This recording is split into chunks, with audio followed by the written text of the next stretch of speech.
दुर्गा जी का गाना है, सुनिए आप लोग, और अच्छा लगे तो कमेंट में लिख के बताइए। दुर्गा मैया रौरे चुनरी में चमकेला तार, दुर्गा मैया रौरे चुनरी में चमचम चमकेला मैया के मंदिलावा हो। चमचम चमकेला मैया के मंदिलावा हो।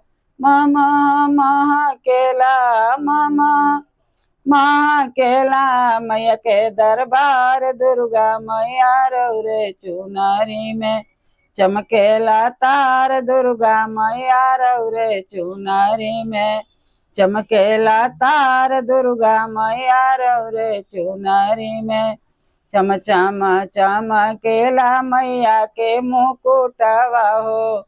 चमचम चमकेला मैया के मुकुटवा हो।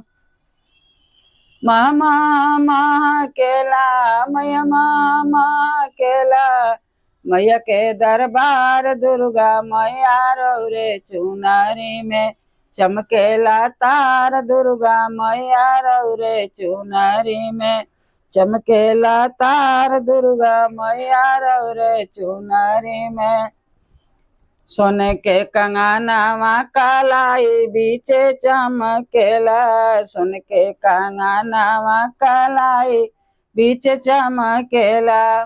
दैनाथ चमकेला दैनाथ चमकेला जंगी तलवार, दुर्गा मैया रौरे चुनरी में चमकेला तार, दुर्गा मैया रौरे चुनरी में चमकेला तार, दुर्गा मैया रौरे चुनरी में चमकेला तार, दुर्गा मैया रौरे चुनरी में सुर नर मुनि माता जब जब पुकारल हो। सुर नर मुनि माता जब जब पुकारल हो।